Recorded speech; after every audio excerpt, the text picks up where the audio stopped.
नमस्कार दोस्तों, मैं आपका स्वागत करती हूँ एक और रहस्यमयी सच्ची कहानी में।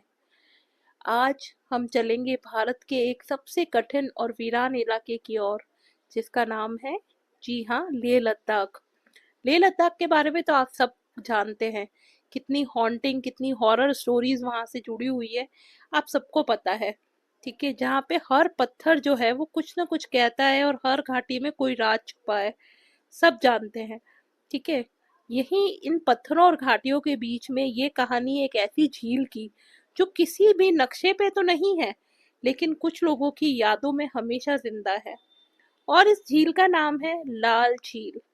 तो चलिए आज की कहानी शुरू करते हैं।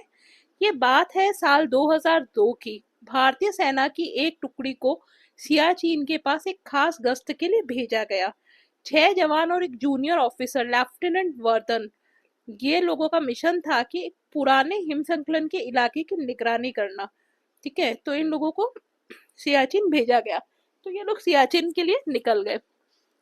सियाचिन के लिए निकलना मतलब वो काफी ऊंची चोटियां हैं वहां पे, वो वहां पहुंचे। ठीक है, तो वेदर बहुत ज्यादा अच्छा नहीं था। 2 दिन हो गए गश्त करते करते, नीचे से ऊपर की ओर वो गश्त करते हुए चढ़े जा रहे थे। तीसरे दिन मौसम बहुत ज्यादा बिगड़ गया। आसमान में काले बादल आ गए, बर्फीली हवाएं चलने लगी और जीपीएस जो जैसे तैसे पिछले 2 दिन से काम कर रहा था, वो बिल्कुल ठप पड़ गया। और इसके नतीजा ये हुआ कि टीम जो है वो अपना रास्ता भटक गई थी। तभी उन्हें सामने एक झील दिखाई दी, लेकिन ये कोई आम झील तो नहीं लग रही थी। उसका पानी जो था वो बिल्कुल लाल था, गाढ़ा, जैसे खून। सभी हैरान रह गए कि नक्शे में ये झील का तो कोई जिक्र नहीं था। और सबसे अजीब बात कि इतनी ऊंचाई पे, इतनी ठंडी जगह, इतनी ठंड हो रही है, उस झील का पानी गर्म था। जवान सुरेंद्र ने, उनमें से एक जवान था, जवान सुरेंद्र, उसको ना क्यूरोसिटी हो गई। होता है ना लोगों को कि यार हाथ लगा के देखते क्या है ऐसा। तो उसने क्या है कि फटाक से गया और जाके उसने झील के पानी को छू लिया। और झील के पानी को छूते से ही आवाज हुई धड़ाम, और सुरेंद्र बेहोश होके गिर पड़ा। सारे जो जवान थे वो एकदम से हक्के बक्के रह गए कि ये क्या हुआ। उन्होंने फटाफट सुरेंद्र को उठाया, साइड में लेके आए और उसको जगाने की कोशिश की, पर वो बेहोशी से नहीं जागा। तो जो मिस्टर वर्धन उनके साथ थे, लेफ्टिनेंट वर्धन, उन्होंने और जवानों की टुकड़ी ने डिसाइड किया कि वो वहीं कैंप लगाएंगे और रात बिताएंगे। उन्होंने वही कैंप लगाया और रात में सारे सिपाही वहीं सो गए।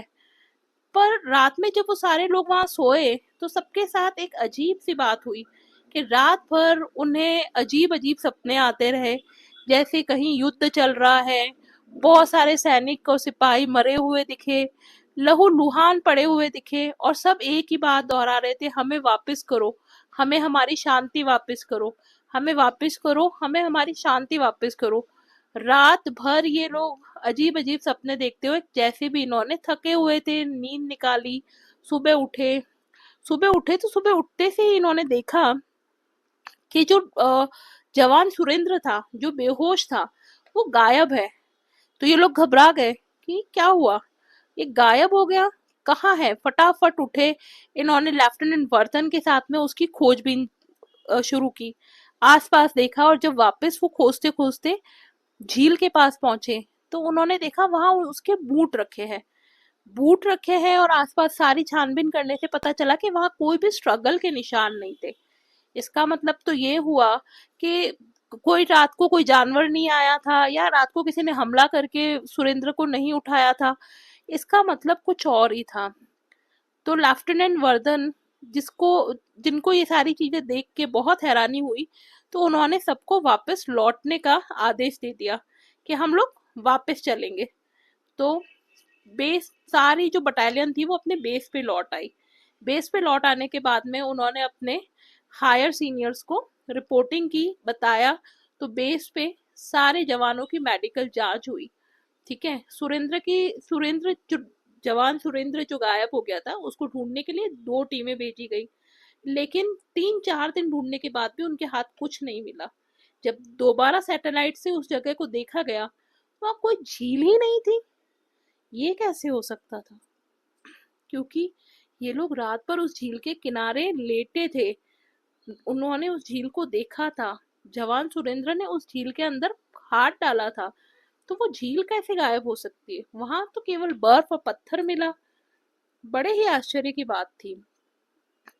सेना की रिपोर्ट में उस घटना को, जब सेना के लोगों ने उसकी मतलब जांच की, तो जांच करने के बाद में उन्होंने इसको एनवायरमेंटल हेल्यूसिनेशन बताया। एनवायरमेंटल हेल्यूसिनेशन क्या होता है कि जब आप किसी ऐसे एनवायरनमेंट में जाते हैं जहाँ के आप आदी नहीं है, जैसे सियाचिन जैसे ठंडे और ऊंचे इलाकों में, जहाँ ऑक्सीजन की भी कमी है, बहुत ठंड हो रही है, बर्फ गिर रही है, वहां आपका रहने की आदत नहीं है, तो आप वहां गए हो तो आपको हेल्यूसिनेशन होने लगते हैं, वो चीजें जो आपके सामने नहीं है वो भी आपको दिखने लगती है। तो इसी को एनवायरमेंटल हेल्यूसिनेशन कह दिया गया। बस इस पर इसके बाद दो जवान जो उस मिशन पे थे उनको पीटीएसडी से जूझते रहे, और उन्होंने एक ही बात कही कि यहाँ कुछ था जो इंसानों से अलग था, और वो वहां नहीं चाहता था कि वो लोग वहां रुके। ठीक है, वो दो जवान बस एक ही बातें बोलते जा रहे थे। अब जो जो लेफ्टिनेंट वर्धन थे, उनको ये क्यूरियोसिटी थी कि उन्हें पता करना था कि ये सब क्या है। तो वो लेह लद्दाख में एक लामा के पास पहुंचे। लामा जो बौद्ध लामा होते हैं, आप सब जानते होंगे, उनके पास पहुंचे और उनको सारी घटना के बारे में बताया। लामा ने शांति से उनकी बातें सुनी, और बातें सुनने के बाद में उन्हें बताया कि वो जगह जहां आप गए थे वो एक प्राचीन युद्ध स्थल है। वहां कई आत्माएं भटक रही है जिन्हें मुक्ति नहीं मिली है। ठीक है, और उन्होंने इस झील को क्रोध की आग कहा। ठीक है, मतलब अ, जो आग में गुस्सा हो, वो इसलिए वो रेड थी, और वो केवल उन्हीं लोगों को दिखती थी जो अजनबी लोग उनकी शांति भंग करने के लिए वहां चले जाते थे। जैसे भटकते भटकते रास्ता भटक के ये टुकड़ी वहां पहुंच गई थी, तो उन्होंने गुस्से में आके, वो झील उन्हें दिखी और उन्होंने उनको वापस जाने के लिए कहा। तो ये थी एक लेह लद्दाख की हॉरर स्टोरी। आज भी वो जगह सेना के नक्शे पे है ही नहीं, पता है, वो रेड जोन के नाम से जानी जाती है, और कोई गश्ती दल वहां नहीं भेजा जाता है। बिल्कुल सख्त मनाही है कि वहां कोई नहीं जाएगा। और लाल झील अब एक बस रहस्य बन के रह गई। उस दिन के बाद वो किसी को नहीं दिखी, पर जो उसे देख ले वो कभी भूल नहीं पाता। तो दोस्तों, क्या ये सिर्फ एक भ्रम था, या वाकई ऐसी जगह हमारे बीच में है जो इंसानों की पहुंच से बाहर है? सोचिएगा जरूर। और अगली बार जब बर्फ की सफेदी अपने आप को आपको अपनी तरफ खींचे, तो जरा देखिएगा कि कहीं उसमें कुछ लाल तो नहीं है। ओके दोस्तों, थैंक यू वेरी मच। आप सुन रहे थे सच्ची और अनसुनी कहानियां मेरे साथ। मैं हूं आपकी होस्ट एंड दोस्त। मिलते हैं अगली रहस्यमयी कहानी में। तब तक ध्यान रखिएगा और सवाल पूछते रहिएगा। Thank you very much.